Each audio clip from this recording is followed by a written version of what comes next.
গ্ৰিলটো ভাঙি আকৌ গ্ৰিলৰ ভিতৰত আকৌ নেটৰ ব্ৰিজ আছিল সেইটো ভাঙিলে ভাঙি অৱস্থা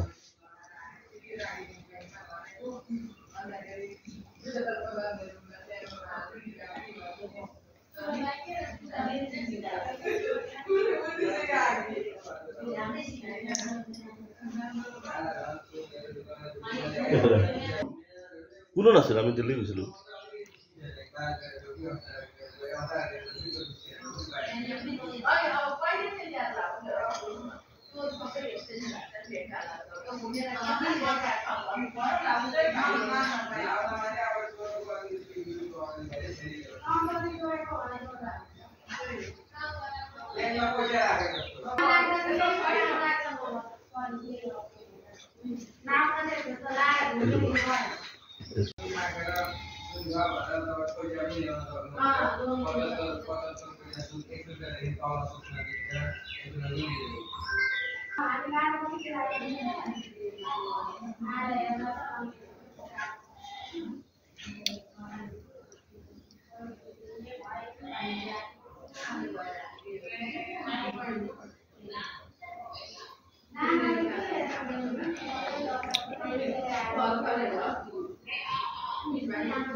যোৱা 3 তাৰিখে মানে আমি খবৰিয়ালে দিল্লীলৈ গৈছিলোঁ একচুৱেলি মোৰ ল'ৰাটো দিল্লীতে পঢ়ে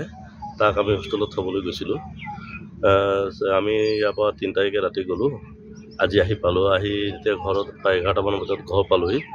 ঘৰ পাই সোমাই দেখোঁ যে ঘৰৰ ভিতৰত চোৰেই হওক বা ডকাইতে হওক ৰাতি সোমাই পেলাই ঘৰৰ ভিতৰত চব বস্তু লণ্ডভণ্ড কৰি থৈছে পিছত আমি ইফালে সিফালে চাই দেখিলোঁ যে গোটেই গডৰেজ ভাঙিছে লকাৰ ভাঙিছে ডিবেনবিলাক ভাঙিছে পূজা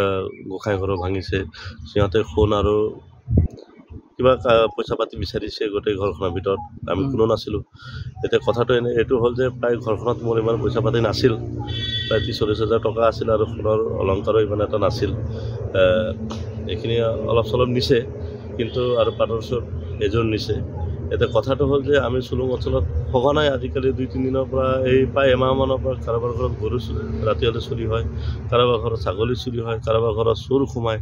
এতিয়া আমি এসপ্তাহৰ কাৰণে নাই ঘৰত তেনেকৈ সোমাইছে গতিকে আমি থাকিব নোৱাৰা অৱস্থা এটা হৈছে গতিকে আমি স্থানীয় প্ৰশাসনক ইয়াৰ এই অলপ গৰিহণা দিব বিচাৰিছোঁ যাতে তেওঁলোকে অলপ এইটো বস্তুটোৰ ওপৰত নজৰ দিয়ে তাৰ মাজতে আজি মোৰ ঘৰৰ আজি 2 দিন আগতে চুলুঙতে এঘৰৰ ঘৰত দুঘৰ মানুহৰ গোটেই গৰু গোহালি খালী কৰি গৰু লৈ গ'ল এনেকৈ হ'লে গাঁওখনত মানুহ থাকিব কেনেকৈ গতিকে স্থানীয় প্ৰশাসনক আমি অলপ হাতজোৰি কৰজোৰে বিনতি কৰিব বিচাৰিছোঁ অলপ তেখেতসকলে নজৰ দিয়ক যাতে মানুহখিনি শান্তিৰে থাকিব পাৰে এইটোৱে মই ক'ব বিচাৰোঁ